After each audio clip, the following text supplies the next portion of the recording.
remember voting for the World Health Organization to take control of our lives? No, me neither. And yet here we are, teetering on the brink of joining most of the countries of the world in surrendering our national sovereignty under the terms of a proposed new pandemic treaty.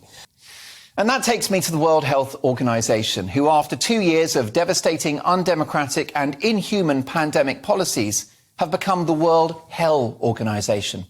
After all, they sided with Chinese lies and obfuscation at the start of the pandemic, accepting Beijing's bullshit about the origins of the virus.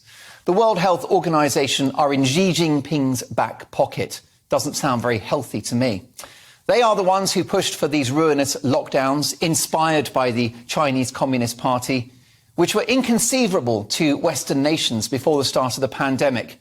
With a story you may not have heard, but that you should definitely know about. It begins early last year when Joe Biden, as one of his very first acts as president, brought the United States back into the World Health Organization. We saw this, we thought, why would Biden be so anxious to do something like that? At the time, we assumed it was just part of his larger de-orangification effort. Trump had pulled the U.S. out of the World Health Organization, so Biden had to do the opposite. Childish, but that seemed like a fair explanation. First, WHO claimed there was no evidence of human-to-human transmission of the virus. Remember this? They cited Chinese officials who were obviously lying, and we now know they were lying.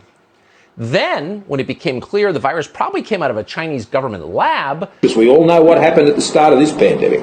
The problem is we don't know what happened at the start of this pandemic. WHO sabotaged the investigation into the origin of the virus by appointing a gain-of-function researcher to lead the investigative team. Why would Joe Biden want to join a group that every informed person laughs at? The World Health Organization meets on May 22, and on the agenda is a potential pandemic treaty which would allow WHO to direct countries in how they control pandemics. Would you consider signing up to that and handing over any controls to the organisation? I have always been supportive right from the outset and was criticised heavily, I stress, heavily, mocked in fact by the Labor Party for saying the WHO should have those powers and those authorities to be able to go and deal with pandemic situations.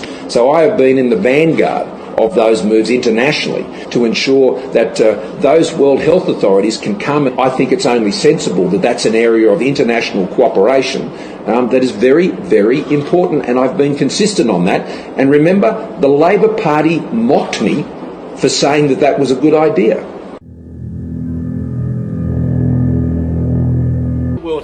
World Health Organization, Mr. Albanese. Next week, World Health Organization is meeting, and on the agenda is clearly the formulation of what's called a pandemic treaty, which will give the WHO greater control in how they dictate other countries manage pandemics. Would you sign up to such a treaty? What we have said is that we need clearly to strengthen the WHO and the way that it operates. One of our three pillars of our foreign policy is our alliance with the United States, engagement in the region, and support for multilateral forums. So imagine the civil liberties abuses that you lived through during the COVID lockdowns, but permanent. I speak tonight on freedom. On many occasions in the last year, I've addressed the Senate regarding freedom as a counterbalance to medical tyranny. The side that is locking people up for the crime of being healthy, arresting protesters, pepper spraying kids and beating up grannies, banning books and electronic messages, censoring social media, sending threatening letters, forcing small businesses to close, urging people to dob into centres and banning safe drugs that have worked for 60 years are all on the wrong side of history. The fatality rate, we didn't understand that it's a fairly low fatality rate and that it's a disease mainly of the elderly, kind of like flu is, although a bit different than that. Now, the Biden administration has made certain that unelected bureaucrats at the WHO have total authority to declare and define public health emergencies. They did it explicitly. The White House eliminated a provision that would have required the World Health Organization to, quote, consult with and attempt to obtain verification from the state party in whose territory the event is allegedly occurring in. So, as originally written, they couldn't do anything without the permission of their member countries' governments. But thanks to the change that the Biden administration pushed, effectively there is no limit at all on WHO's power. And then it gets worse from there. This global accord that the World Health Organization is talking about, this global pandemic accord, we will ensure that that doesn't go ahead. We'll expect a commitment from either side of politics to make sure that is rejected. We've seen how they do things in China, that lockdown in Shanghai. We cannot surrender the sovereignty of our nation, our medical decisions, to the World Health Organization. Be in no doubt, this so-called pandemic treaty is the single greatest global power grab that any of us has seen in our lifetime. It's nothing less than the groundwork, the laying of deep foundations for global governance through the WHO. I am, even by my own estimate, the unlikeliest of rebels. All I know is that I have, for a period now, measurable in years, been opposed to those in power here, and also all but a handful of those vying to replace them. For the longest time, I've cared not a jot what those jokers try and tell me to do. The evidence coming out now about lockdown harms, about vaccine harms, tells me I was right to follow my own path.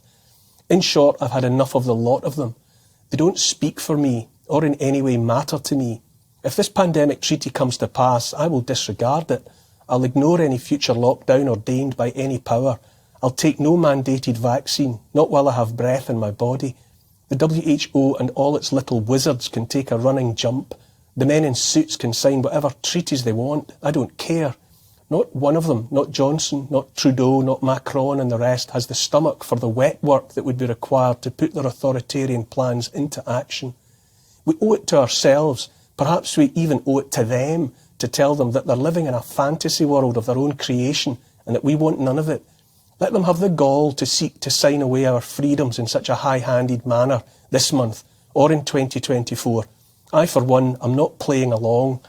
As Patrick McGowan's character said in The Prisoner, I'm not a number, I'm a free man. Brought to you by Freedom Media WA, where journalism should never be a government narrative.